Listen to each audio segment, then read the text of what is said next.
Brought to you by bedroombattlefields.com, this is the Tabletop Miniature Hobby Podcast.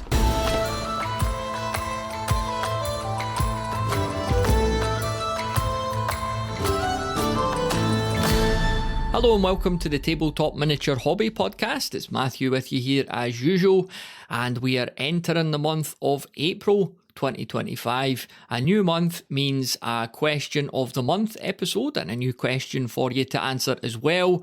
So throughout the month of March, we were asking you about terrain. What's the best terrain piece you've ever built from scratch? You know, we wanted to find out all about it, what it was, what you made it from, and I'm delighted to say that the community's really stepped up and submitted a lot of great clips.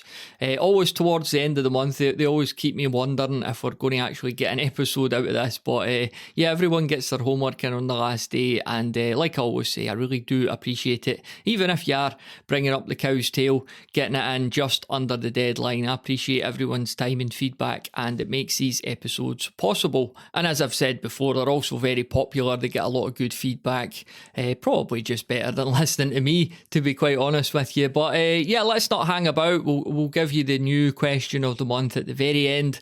But let's get into it now. Let's hear about everyone's terrain building experiences. Hello, Matthew. This is Carl Paulson of Chicago Skirmish Wargames Club and blog. This question is my jam. Building terrain, specifically toy bashing large terrain pieces out of secondhand toys is kind of my favorite part, actually, of the hobby.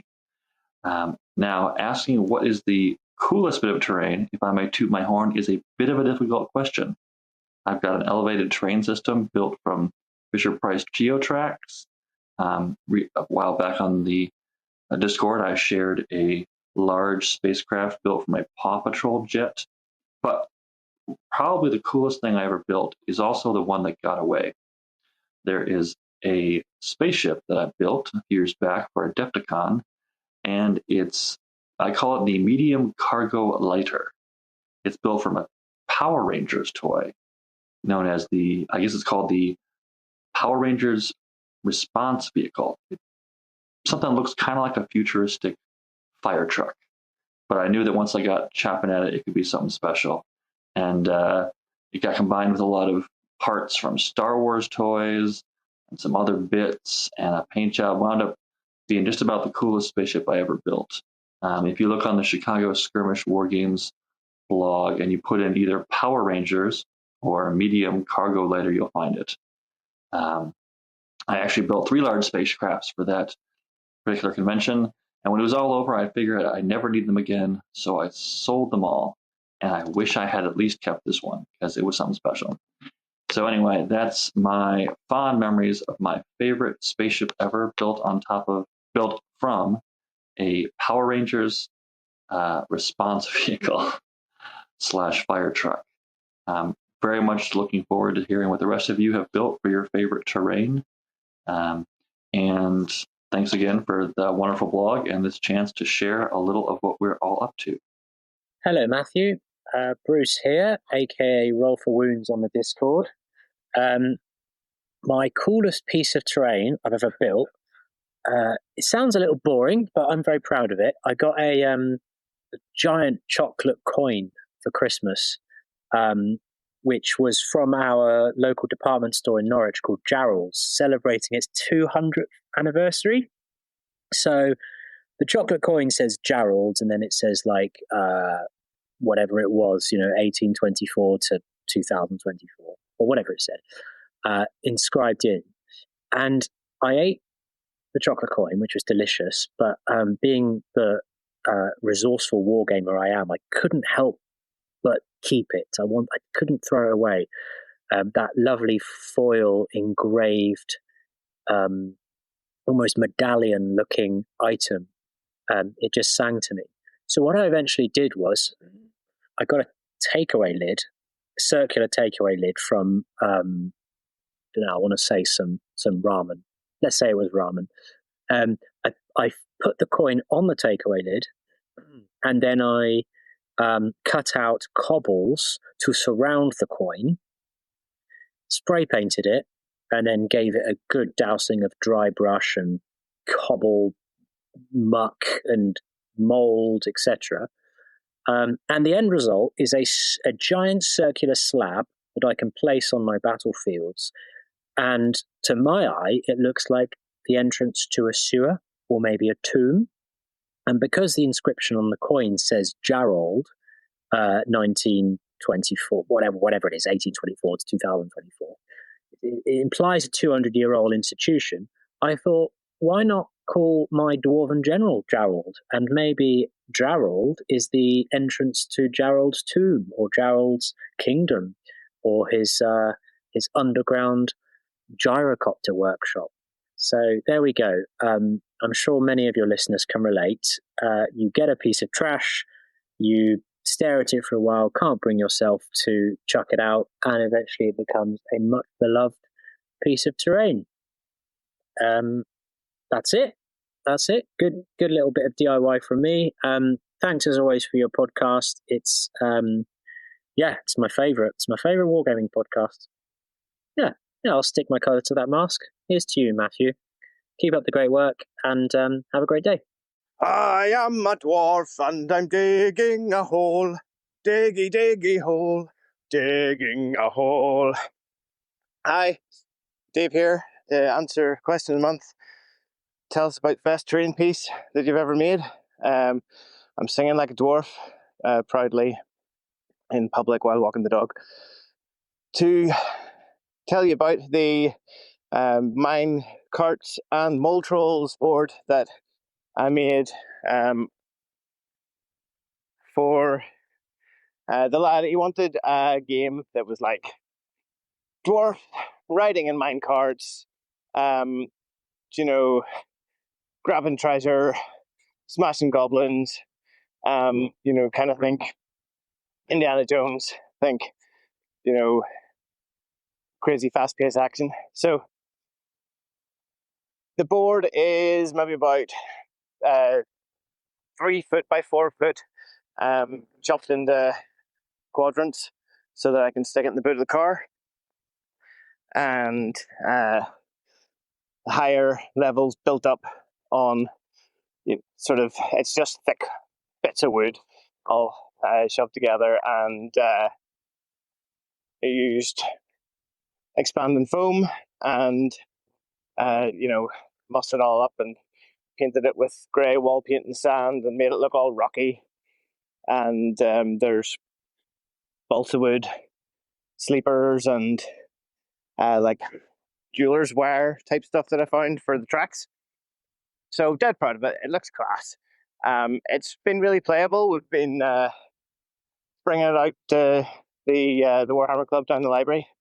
A good 3-4 times now, and it's been great crack. Just racing down these tracks and making up mad stories. The boys have been playing like full on, like their own little dwarf campaign. So yeah, it's been class. It's getting bashed up, which it's good to see that it's getting some use.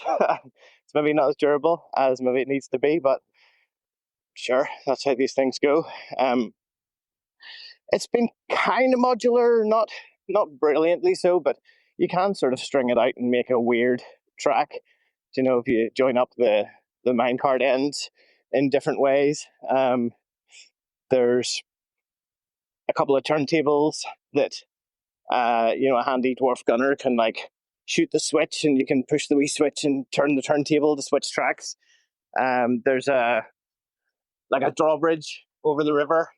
If a couple of handy guys jump out of the minecart and run ahead, they can lower the drawbridge and let the cart go across, or they can pull it up behind them so the goblins can't chase you.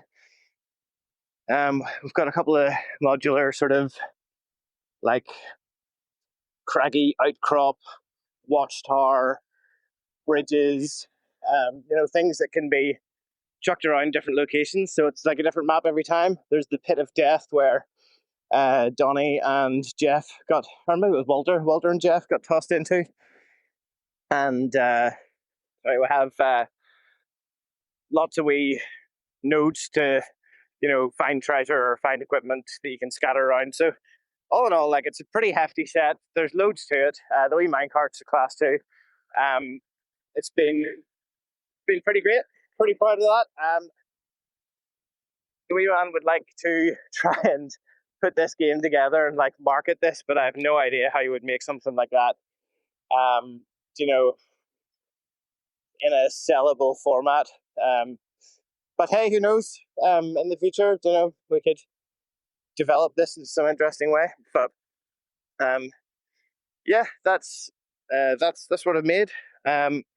Looking forward to hearing all the great pieces that everyone's making. I love seeing you know, some of those like true classic 90s STL files people are, you know, putting together and printing of, you know, elf towers and ruins and things that just are so iconic and classic looking. So those are always great to see.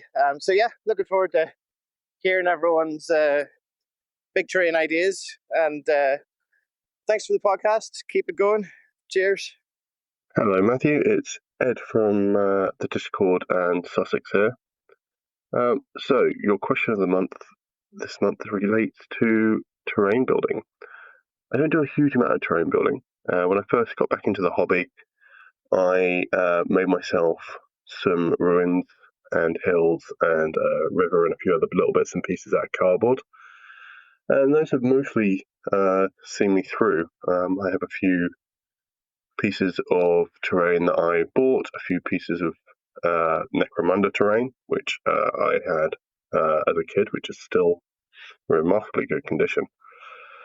So I don't do massive amounts of terrain building. However, just recently, I've been working on a project where I am building a Skaven raft.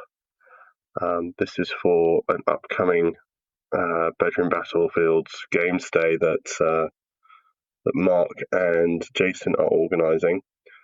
And it's a paddle boat raft built around a hamster wheel, which very much surprised my wife when it turned up because we have cats, and she was a bit confused as to why a hamster wheel was arriving at the house.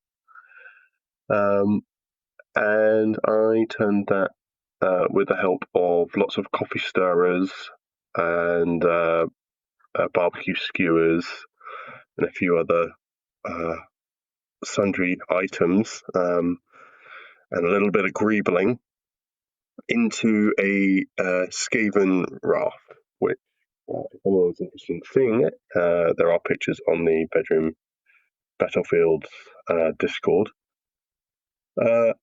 And although it's going to be used as a raft for the games day in May, after that it will see use as a piece of scenery, probably as some sort of Skaven temple. Yeah, so that's kind of, it's not technically a piece of scenery, but it's going to end up being used as a piece of scenery after the games day, I think, because I really enjoy the process, and I don't want it just to be a single-use item. Yeah, that's my favourite piece of scenery that I've made. I think it's a really fun thing. I've enjoyed the whole process of building from scratch, and I do intend on building more scenery this year to expand the options I have at the table.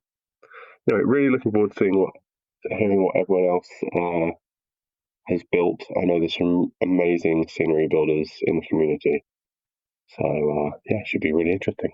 Hey guys, Marcus calling in. Migraine on the Discord. My coolest bit of terrain might not technically classify as terrain since it doesn't really impact the game board that much, aside from looking cool. It sits comfortably somewhere between a piece of terrain, a model, and just being in the way while playing.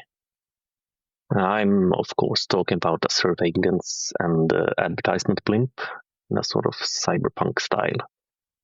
It flows around randomly on the battlefield and sometimes, but not very often, blocks a line of sight for some sniper on a rooftop. I think the idea came from an old clip of Adam Savage, famous from Mythbusters, when he showed how he made and pimped a blimp replica from Blade Runner, and the thought of it being cool to have on the tabletop never really left me. Fast forward a few years, and one of my kids got a Nerf ball in a McDonald's Happy Meal, shaped somewhat like a rugby ball, or a blimp, if you will. I very politely asked him if Daddy could chop it to pieces, and I'm pretty sure I got his okay. It was hard plastic, so I'm not really sure how one is supposed to throw it without hurting someone, but building a blimp was perfect. Anyway, while I was cutting away at the Nerf ball, I figured it not cyberpunk enough to just keep it as a sub-blimp, so I figured it needed some lights. And then I figured that the lights should, of course, flash. And then it obviously needed a working jumbotron to show hands. Long story short, I ended up programming an Arduino microcontroller and spending a bunch of hours making a cool TV screen. The basket section of the blimp ended up being a power bank that I got from work at some point.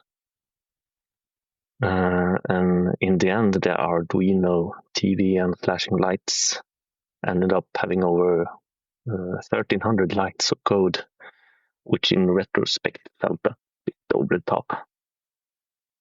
The coolest bits of the project is probably the use of some old fiber optic cable contacts that, when bent in a certain way, looks a lot like a 28mm surveillance camera.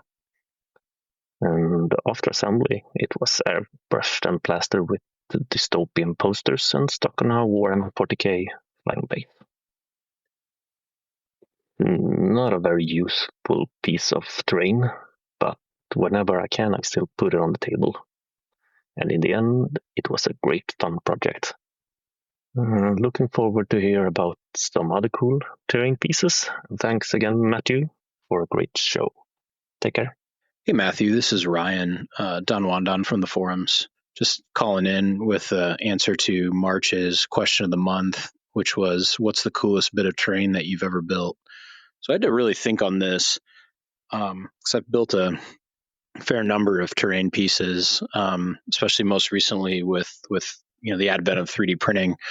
I feel like I've accumulated more terrain than I can comfortably store at this point.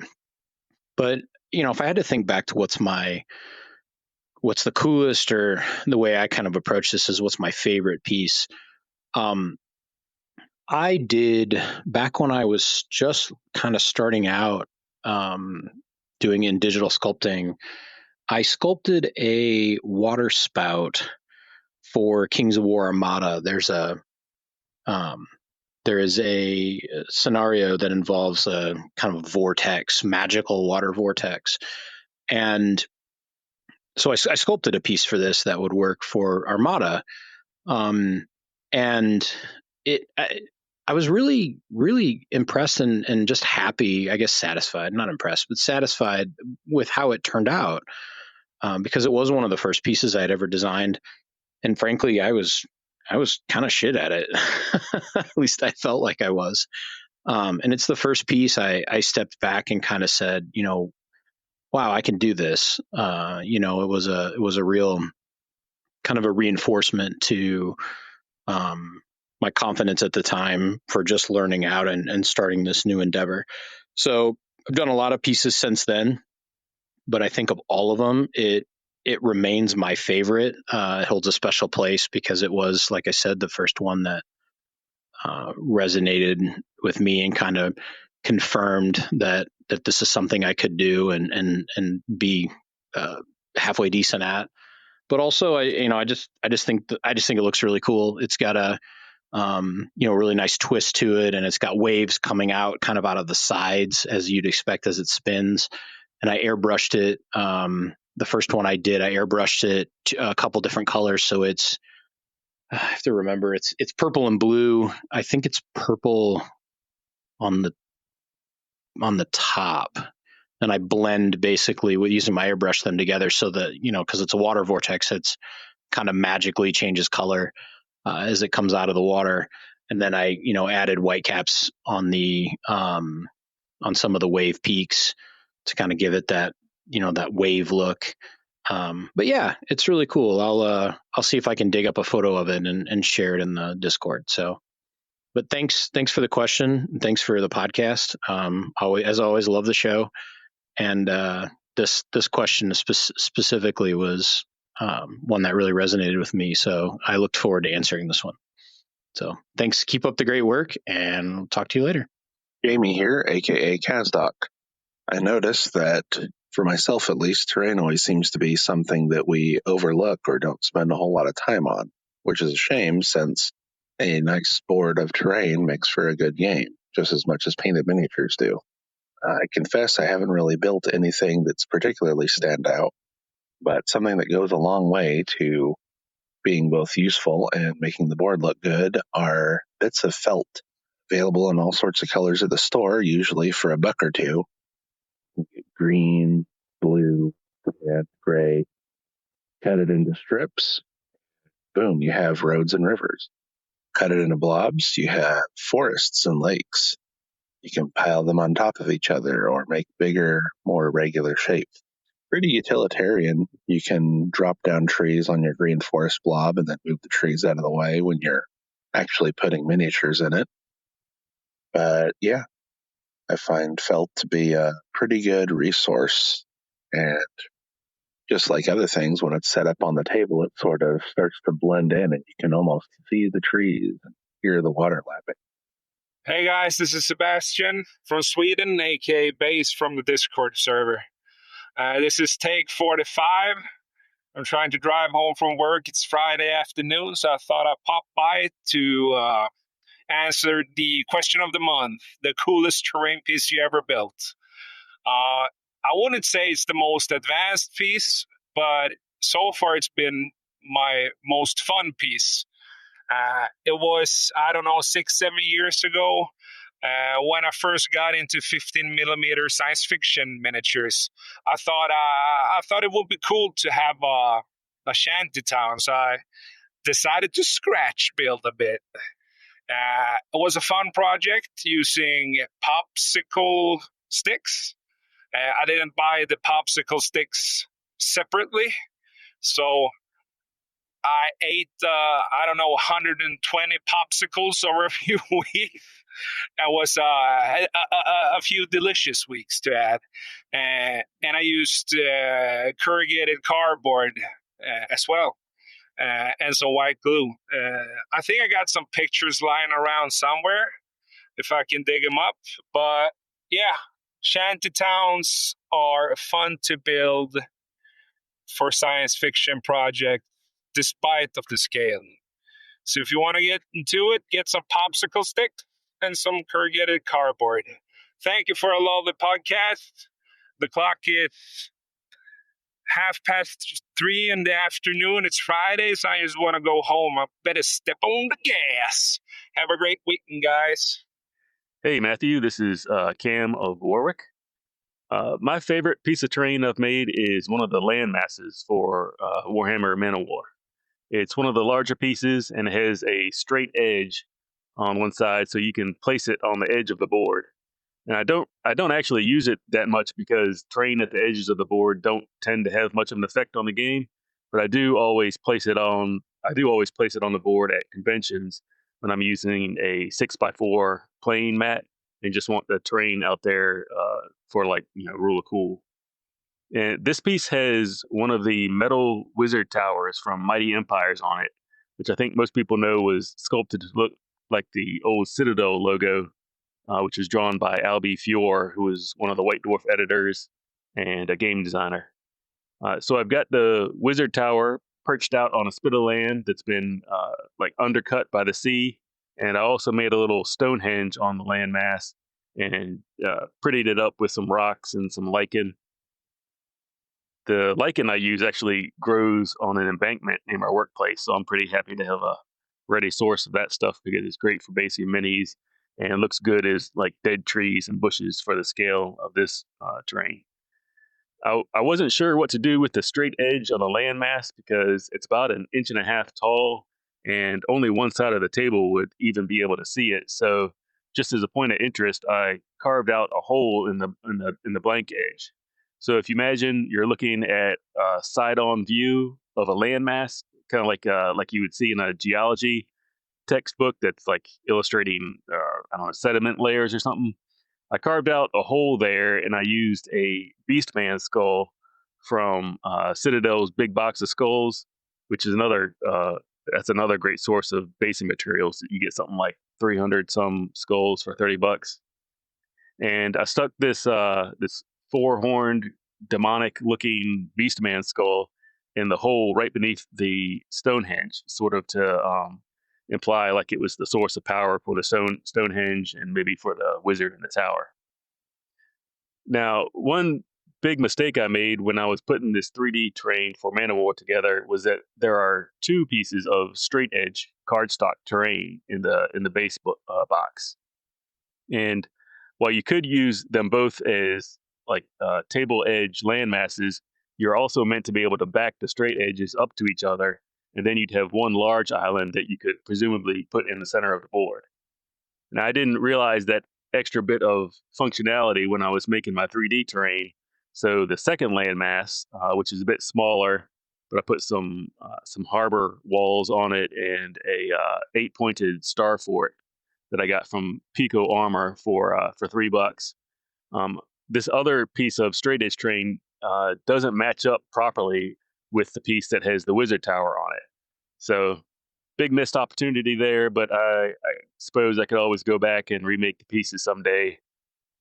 Maybe when I don't have a giant pile of unpainted, higher priority projects lined up waiting on it. So thanks for the podcast, bud. I'm looking forward to the next one. Hi, Matthew. It's Mark.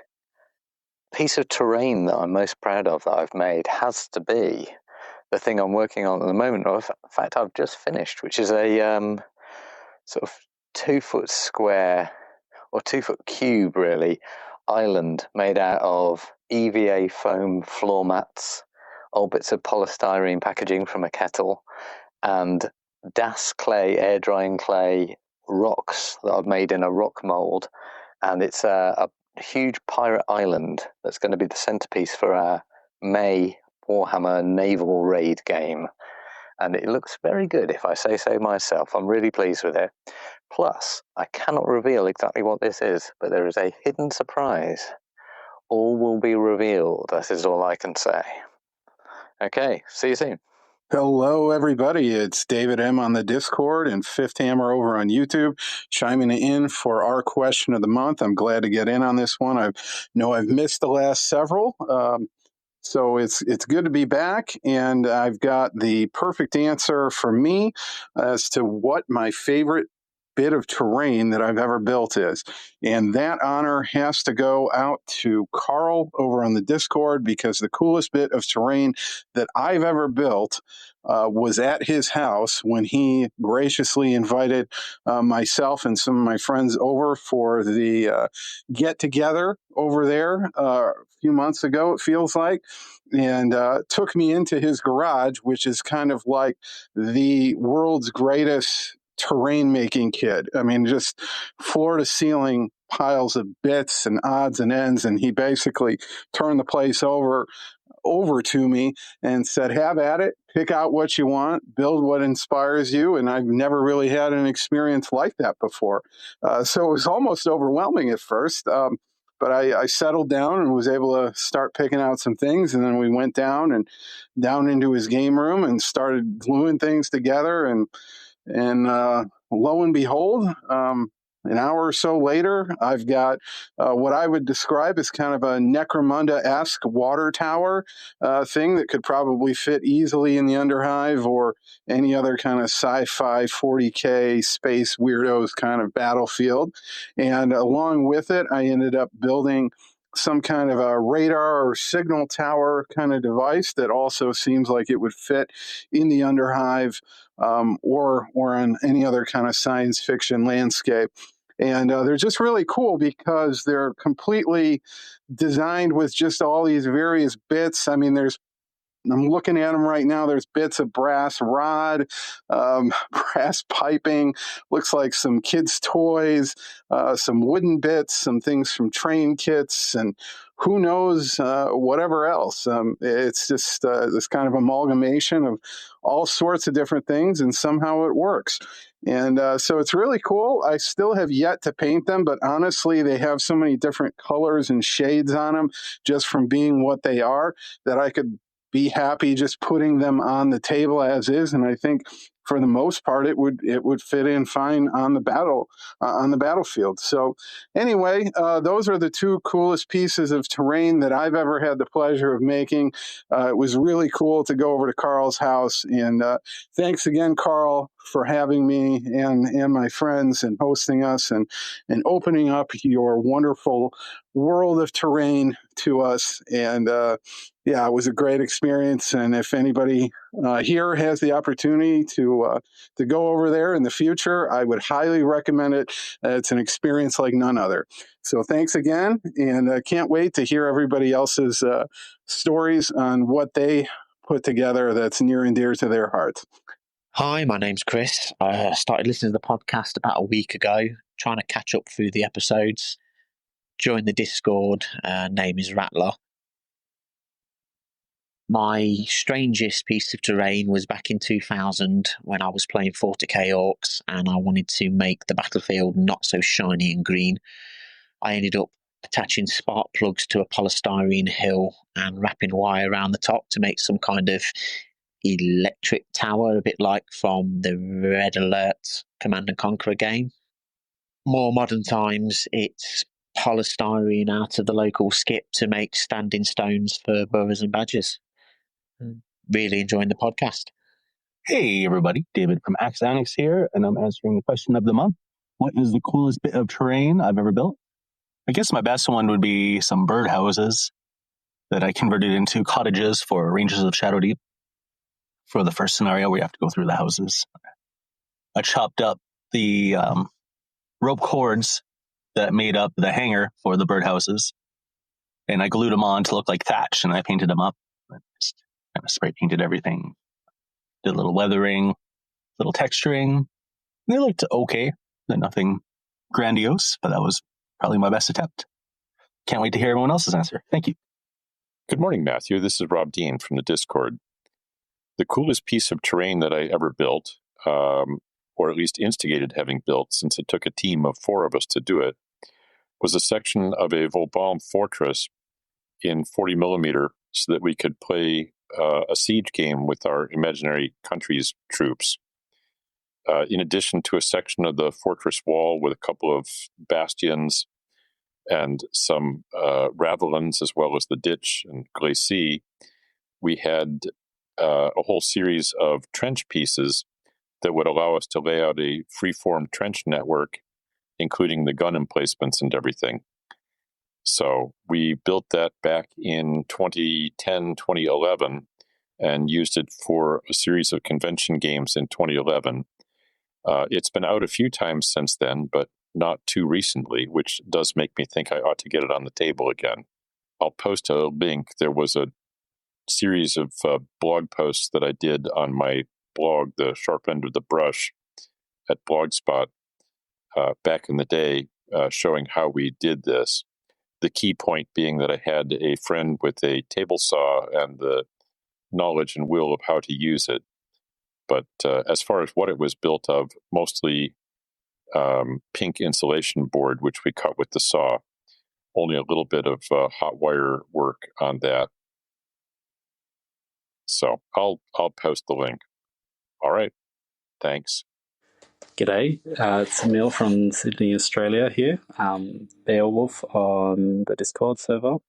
So coolest bit of terrain that I've ever built is also some of the only terrain I've ever built. It's a couple of connected silos for any sort of sci-fi gaming, but I was planning to use it for Necromunda and Space Weirdos. The 2 silos actually just baby formula cans, sprayed silver and then given a weathered look. Bits of rust going down the sides of them, looking like whatever corrosive material inside's leaked out. They're connected by a bit of a broken off ladder from my son's fire truck toy. Also given a sort of corroded look. The top of one of the silos is a flat platform, which is surrounded by barbed wire. So the poles for the fencing are just bits of old sprue, and then the barbed wire itself is some gardening wire, painted to make it look rusted and corroded. If you cross over from one silo to the other, the top of that's sort of like a landing zone or a helipad landing zone or whatever you want it to be. And on the front of one of the silos, there's a biohazard sign, which I've stuck on and made to look weathered. So that biohazard sign actually comes from the carry bag you get from the doctor that has, a urine sample jar in it. So it's nice to see that it's living on forever in my terrain. Love the podcast. Keep up the good work. Look forward to hearing other people's responses. Hello, everyone. Callum, aka Dr. Spork here. I expect most of you are aware I make quite a lot of scenery. I've designed, printed, and published an ever-growing pile of 3D prints inspired by my own fevered nostalgia. I'm liable to end up buried in Gothic ruins and elven fortresses if I'm not careful. And, in my biased opinion, most of them are really cool. However, whilst I made them, the question was, what's the coolest bit of terrain you've ever built? I'm not 100% sure that 3D printing counts as building. For my favourite bit of built terrain, you need to go back to a little over a year ago, when I had two problems to solve. A large pile of pizza boxes in the kitchen, and a bored child in the living room. I attempted to solve both of these problems in a fashion that would make Neil Buchanan proud. We chopped the pizza boxes into a pile of various approximately circular shapes, and then glued them into stacks. These stacks were then covered in kitchen rolls soaked in watered-down PVA, an Art Attack classic, to give a nice rocky texture, before being painted pink, as requested by the project manager. And, as a finishing touch, whilst the project manager had a nap, I sculpted a few little critters to add to them. And now I have a set of wonderful, vibrant rock formations that we are both very proud of. Well, I can't wait to hear what everyone else has been making. And whilst I love my rocks, I'm sure there are plenty of much cooler bits of terrain out there that everyone else has been hard at work on. Thank you, Matthew, for the podcast, as always, and for my recent invite to the Bedroom Battlefields HQ, where I got to meet the famous grandson of Goatsy. And, if anyone is interested, you can find me as Dr. Spork on Blue Sky and Mastodon, or, if you're into 3D printing, you can look me up on Cults 3D or My Mini Factory. Cheers. Hello, it's Luke here, or Trump from the Discord. When I found out about the question of the month, and it being about terrain, I thought I'd have quite a lot to talk about. But looking through the terrain section of Discord, I realised I don't really have that much compared to other people. The terrain I'm most proud of is a small village I've put together with houses, a tavern, a church, some ruins, and a village well. It's nice to be able to set it all up on a small gaming mat and have something that looks good or like a complete village. And I've used it a few times for games like Rangers of Shadow Deep and A Song of Blades and Heroes. I have to be honest though, I feel like I've cheated a bit with it because I did them all on my 3D printer. All the files were free from a website called Thingiverse, and they're from a range called Ulfheim. These are excellent models of buildings, and there's plenty to choose from with different options. Sometimes, you can have different floors and different roofs, and it's really good. I really like the range, and I think it's great that they're free to download. Although I think I have seen them for sale, but maybe not by the designer of them. Some of the models are big ones, but I've sort of limited myself to the smaller ones because they fit on my printer. And I've only done like single story buildings because I thought that'd be more in keeping with like a village. The other terrain I've got that I'm really happy with are some trees that I made to go with my wood elves. These are from the tree bodies are from pieces of heather that I found whilst out walking with my girlfriend. The heather, it grows kind of gnarly and a little bit knotty where it attaches to the roots. And if you cut the other bits off, this makes like a really good trunk for a little tree. So when I'm out and about, I keep my eyes peeled for bits that I can use. And sometimes I find like bits of moss, and I find that makes quite a good basing material, but it's not quite right for the foliage. On one of the games days, Jason from the Discord, he brought some fantastic trees. Well, not just his trees, all his terrain was excellent, but the tree foliage was great. And he put me onto this green lichen moss foliage, which is like this stringy green plant that clumps together, and you could just glue it onto the bare branches. There's a bit of a funny smell, but it looks really good, and it sort of drapes off the branches really nicely. Anyway, thanks for the podcast, and I'll see you all in the Discord. Bye. Hey everyone, Ted from Sweden here, also known as Oddgit's Hut on the Discord. I've been building Wargames terrain for at least 25 years now, so I've made quite a few pieces over the years.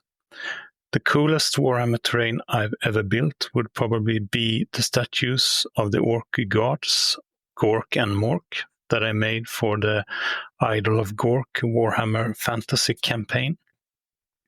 They were made from XPS insulation foam and textured with tile grout.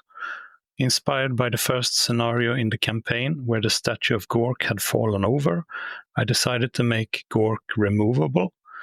So I cut a hole in the platform for him to slot into. Inside the hole there's a hidden gold crown representing the lost crown of Gork. As for painting, I went with a grey base coat, followed by a few washes of brown and black. This was in turn followed by an off-white dry brush, which provided a nice finish to the stone surface. For a weathered look, I added a green wash to the lower half of the idols and the platform. I shared the build as a step-by-step article in issue 2 of the Hero Hammer fanzine if you want to check it out. It wasn't a very large or complicated build, but it's probably my favorite one. To finish off, I would like to thank Matthew for the great podcast. All right then, a big thanks to everyone who submitted a clip throughout the month of March. That was a really good listen. I thoroughly enjoyed hearing everyone's experiences about building terrain, and hopefully you got a wee bit of inspiration and motivation for your next terrain building project as well. And you might have noticed that Callum, aka Dr. Spork, briefly mentioned that he and I got together for a game recently. I could confirm that is true. So when Callum came round, we had a wee game of a solo rule set that I've been working on, a sort of solo co-op rule set in the fantasy genre. I've been playing it myself quite a lot, and it was good to be able to play it with someone else, especially someone who rolls as well as Callum. So whilst he was over here, I always take the opportunity to get the old microphone out, and after the game was finished, we just had a quick chat about it. So got some more audio for you now. This is myself and Callum discussing the game that was. All right, Callum, welcome back to the Bedroom Battlefields HQ. The dungeon, aye. Yeah. Thank you for having me again. Yeah, thanks for coming through. Talk the listener through what we just played. We just played your rule set you've been working on. Is it Street Squabble You? Or... Yeah, so I'm not sure of the name for this one. This could be Mace of Spades now, like it's a solo co-op fantasy adventure. I like that as a name, that's good. Yeah. So I asked you to bring through 3 miniatures, so what did you bring through? I brought through the only 3 fantasy miniatures I have painted up, which are 3 armoured ladies who are eventually, in theory, going to be used as part of a Sisters of Sigmar wartime warband. Backing up your own characters there. You have a much more interesting selection you provided. Yeah, Count Gunther is the guy in the armour. He's a veteran of many Rangers of Shadowdeep campaigns. We've also got Hector the Naked Pick, Picked even, and the legendary Goatsy. So the legend grew stronger today. It surely did, yeah. So, I mean, well, before we get to that, I suppose it's the object of this game, similar to the sci-fi version Blaster Station, is to enter the table on one corner and get right across to the other edge. And we had 3 pieces of treasure, didn't we? We were looking for the birthday present. Yeah, big birthday present. 10 NPCs on the table, 4 of which were kind of boss characters, and the other 6 were chaff. And we played through 13 turns, didn't we? But I've play tested this quite a lot. I did tweak a couple of very minor rules before we played this game that made it easier, but I think we rolled very well, didn't we? Yeah, we had a bit of luck, I'll be honest. That was it went our way. In the first half, it went very strongly our way, and in the second half, a little bit more of a challenge, but by the time we got there, we'd cleared half the board, so it was less of an issue. Yeah, I mean, I kept saying to you before we started about, you get swarmed, and we just found ourselves suddenly like there was just no baddies in sight at all. So, yeah, there was a guy standing in the corner waving his flag, basically. Yeah.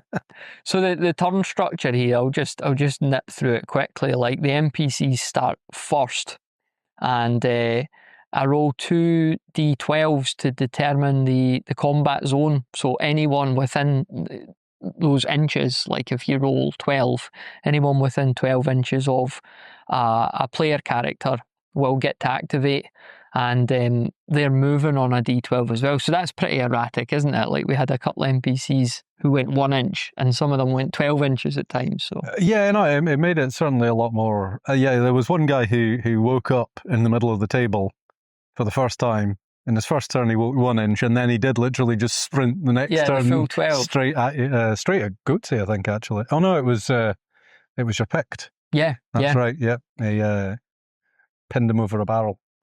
Yeah, I mean, I've never used like dice roll for movement before. I know that's a very old school way of doing things, but I quite like it with this because I think it's a bit too predictable otherwise, because it's not a table full of like guns and stuff. It's not a shooting game. We did have 1 crossbow, but it's a very small part of it. So I think if the enemies were just moving a set distance each turn, it would be very predictable. It'd be very easy to outmaneuver them, but this gives it an area of unpredictability. So it was good fun. No, I liked that unpredictability of not knowing who was going to activate or how far they would go, and the fact that they can just move suddenly very, very far and surprise you.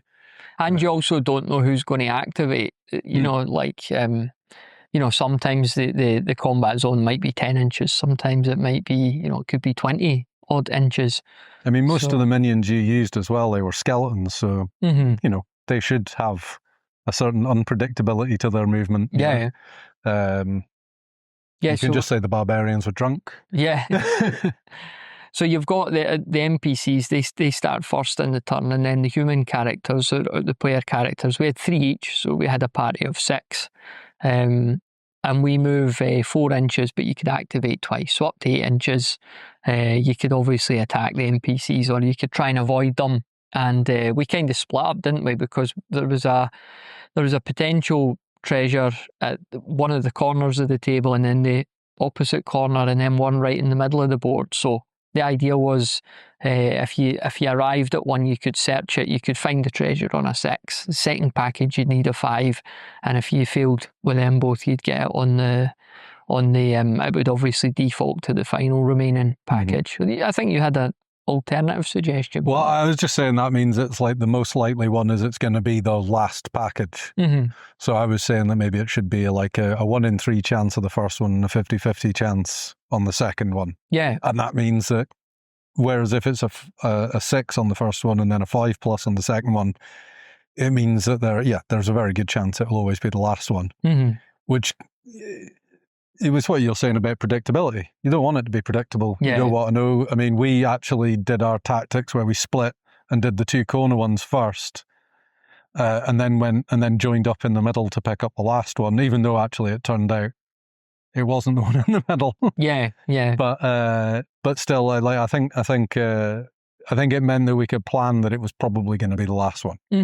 So, yeah, so NPC phase and then the heroes phase, the player phase. And then after that was done and dusted, we came to the game clock. So that was that's a cumulative score. We've been rolling a d6 for that. When I originally started playtesting this game, I was kind of looking at 28 as the number, but I've upped that to 50, and I think that was the right decision. Like, we played well and got very lucky, and what did we hit? 29? Yeah, the first half, again, our rolling was just better in the first half on nearly everything. And the way that worked as well, we were deducting any NPCs killed from that. So if we rolled a 5 but we'd killed 2 of those, it was just a 3 we were adding on. Then we would come to the event table, the event phase. So this is a roll of a d12, and it would tell you the kind of area of the board or the character that's affected. For example, the hero nearest to the table edge is zone A or zone B or zone C, the hero with the most wounds. We've even got the hero with the best pose, which was of course Hector, the hero with the funniest name, that was Goatsy. So that first roll on a d12 determines who's affected, and then the second event table, you roll a 1 here, you step on a hidden trap and you take 2 wounds. Scores 2 to 8, that's various. So there's 10 spawn points on the table. So it could spawn a guard or a minion. And then there's other ones up to a couple of advantages that we rolled at times. We got extra activations. We even got the opportunity to remove wounds. Which is how Goatsy made it here alive. I know, he should have been dead if it wasn't for that 12. So there was such a difference. It must be your natural good luck. Because the last time I played it on my own, it was just spawn, like just NPCs. The more I killed, the more respawned. But that didn't really happen that much. Like, by the time we got down to the final third, there wasn't a lot going on. We cleared the table. Well, I said to you, I tend to go quite aggressive in these kind of things anyway. So as soon as I saw anything coming near me, I was just jumped on it as hard as I could and jumped up and down on it until it went away. Yeah, and there is a tipping point. Like, I think once you've killed, I don't know the exact number, but once you've killed a certain amount, even respawns can't really hurt you that much, as long as you've kept... I mean, we kept everyone alive till the last turn. One of your guys was just about to croak it. Yeah. So. As Goatsy, Goatsy was the man of the hour, wasn't it? Tell us a wee bit about him. Well, we thought he was a goner pretty early on. Yeah. He was stuck at a spawn point. He kept getting attacked. Yeah, he kept getting skeletons jumping on him out of a barrel. But he was the one that found the birthday present. Yeah. And then it was very much, and he only had 1 wound left at that point, so it was very much rally round and everybody protect Goatsy. Yeah. And we managed it. Yeah, careful tactics and a bit of luck. Because the skeleton that we thought might catch him up were all 2 1s for his movement in 2 successive turns. So he kind of walked 2 inches and then gave up because we were out of range. Mm-hmm. So yeah, that was the only thing that could have kind of really put a spanner in it for us. So yeah. I mean, like I'm saying, I've play tested this a few times on my own. It's good to play it with somebody else today. Is anything that, not to put you on the spot, but was there anything you felt just didn't work, or anything you'd suggest for improving it, or? Well, yeah, I mean, I don't know if it's difficult to judge off one game, because obviously the first half was very clearly our advantage, because it does feel like there weren't enough bad guys, but you're saying that when you've played it, there's been too many. Mm-hmm. And I mean, basically with the way we played it today in the rules, I think it is pretty much if you kill 1 bad guy a turn, there's always going to be fewer bad guys as the game goes on. Mm-hmm. So as long as you can kill 1 bad guy a turn, then you're going to be going in the right direction. Yeah. So I'm just wondering whether or not, but it's just purely because this is that you need to have more bad guys, but maybe you don't, because you've said it the other way. Like I say, it's difficult. And the other thing is that most of it, I think we discussed this, most of it runs off a D12. Yeah. But there's a few that run off a D6. Yeah. And so it would be good it's just a little kind of bit of housekeeping almost, isn't it, to take all those D6s into a D12. Yeah, totally. But no, other than that, actually, it was really good fun. Really enjoyed it. There was lots of nice choices to be made, lots of ways you could buff people by getting them into the right place. There was nothing really to remember other than wounds, which is always a plus. Mhm. That's the only markers we've got on the table is wounds, and obviously tracking the turn score, but that's not exactly a huge hardship. Mhm. Easy enough to do. And yeah, I mean, I'd never played it before. I'd never looked at the rules before. And within 2 or 3 turns, all I had to do was check tables to see what I needed to roll. Yeah. And that was not very much either. So yeah, no, I really enjoyed it. I think I said to you, my next Jeff game is going to be based on the sci-fi version of this, I think. Yeah. Because I want him to be running through a big field of NPCs. Yeah. Yeah, I'd be interested to, like, the sci-fi version is quite different because, like I was saying to you before we started, I didn't, and I hear this said a lot, like, didn't just want to reskin it for fantasy. So that's why all this, quite dynamic movement ranges and dynamic combat zones and that have kind of come into play. The nerf test thing as well, I mean, that was something I certainly made slightly easier for us today. I don't think it would have impacted us in the end anyway, but before, I was basically taking nerf tests for, I could have like 4 friendly models and just 1 bad guy, and that meant that, all of my guys needed a 2-up to activate, or they'd bottled it. But in this game, we've negated that, so as long as you've got an equal or higher number of friendly miniatures in 8 inches, you don't have to take the nerf test. Whereas before, even though I had a squad, like, a few of them would bottle it because there was 1 skeleton there, which again is kind of unrealistic. You would hope that it keeps the game moving as well, because the other thing is that we did 13 turns. That sounds like a lot of turns, but it wasn't really, because they're quite quick. Once you're into the rhythm of it, it's quick. Yeah. There's a quick turnaround. There's not much to be done, so a turn will last maybe 5 minutes at tops, kind of thing. Not even that. In some of them, you suddenly go, oh, that's the end of the turn. So you rattle through it. But yeah, so not having that extra thing where you're having to roll for everybody who's within 8 inches of a bad guy all the time, it keeps the game moving. Just trimming off the fat, as they say. Yeah. A big thanks to Callum for making his way through here to entertain me with a wee game, and after we were finished, after we'd done that recording as well, we had a nice walk down in the spring sunshine to an industrial estate, to a burger van that was just about to close. The lady was shutting up shop, and she very kindly sold us a bunch of, it was like bacon, tatty scone, stuff that was basically left over. I think we got the whole lot for about £2, so that was good. A nice healthy meal after a game. You can't beat it, can you? And as for the rule set itself that we were just playing through, if that's piqued your interest at all, I'd love you to play it yourself and get your feedback. So I'm going to make that available on the Patreon in the free tier, so you don't have to pay anything if you don't want to. You'll find the Patreon at bedroombattlefields.com/Patreon, and like I say, I'll upload it there, and I've got some other wee rule sets up there as well in the sort of solo co-op genre. So a couple of things before we get to the question of the month for April. The first of which is I suddenly took this inclination. I don't know where this came from, but I just literally woke up one morning and thought, you know what? I'd like to get Blood Bowl. Like, I'd like to get the newest version of Blood Bowl. I looked into it. It came out in late 2020. So I had Blood Bowl in the 90s. I think I got it about 95, 96. So it was a game I really liked when I was younger, and I think one of the only games I was probably playing the rules, maybe not fully to the letter, but at least, it resembled the game as it was intended to be played. So me and my pal, when we were younger, we really loved Blood Bowl, and I just, like I say, suddenly took this notion that, maybe I'm going to get Blood Bowl.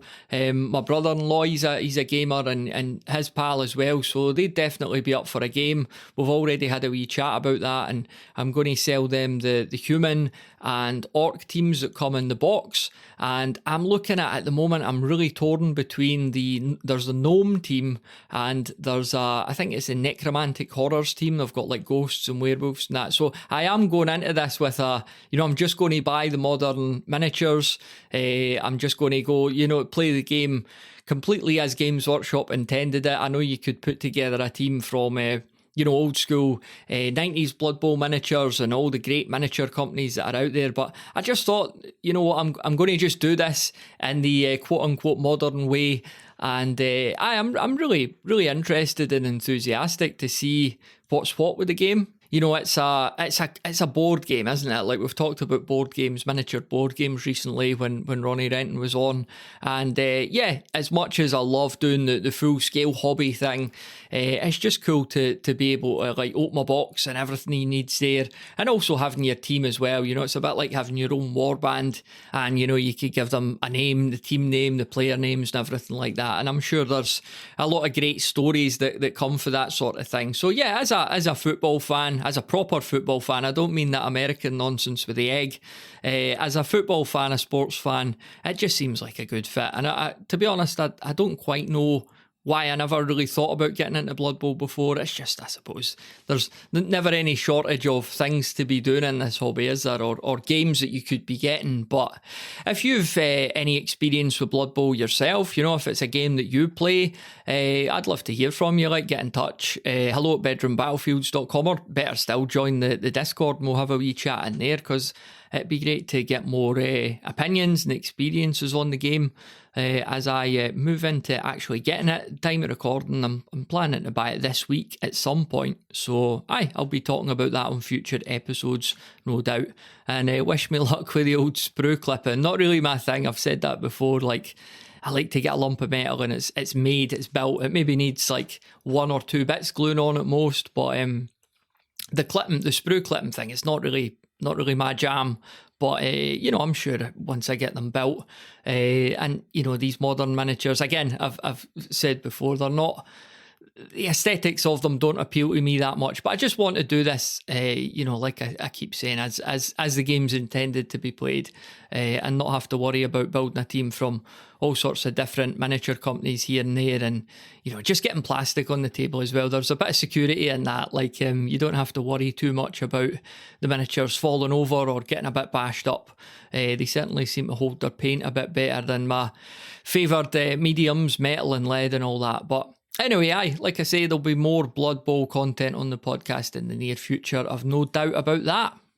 So something else I wanted to briefly talk about as well. A couple of years ago, I'd mentioned this on the show at the time. So my younger brother, he sadly passed away in 2022, and just at the end of March there, it would have been his 37th birthday, and I think I've told this story before. When me and my brother were wee, he ended up collecting Chaos Dwarfs under my guidance, under my encouragement, and it was one Christmas or birthday where he was thinking about what to ask for, and I'd said, the Lamassu, the Chaos Dwarf on Lamassu, really cool. You definitely want to ask for that, and he did.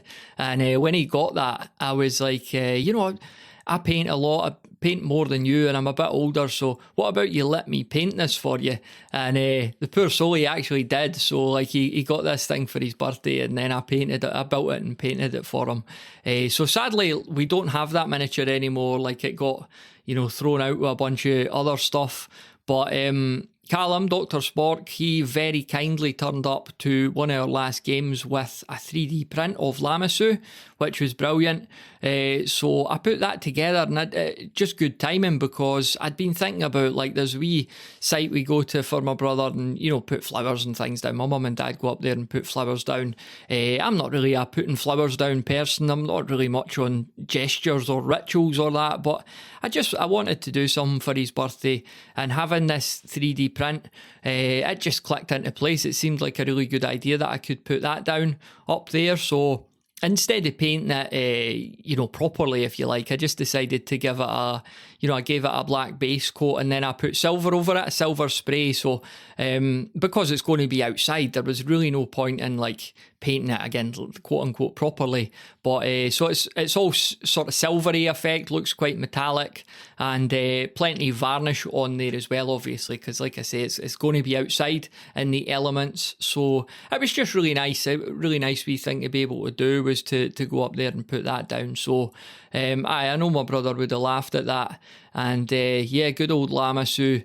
A joy to paint, I think, in the mid-90s from what I could remember. And it's a shame I don't have that original miniature anywhere. But thank you to Callum for that gesture. I know that's not what he wasn't aware of this, and that wasn't his intentions, but it was really good of him to do that. And it's actually worked out really well too with my brother's birthday and wanting to do something for that.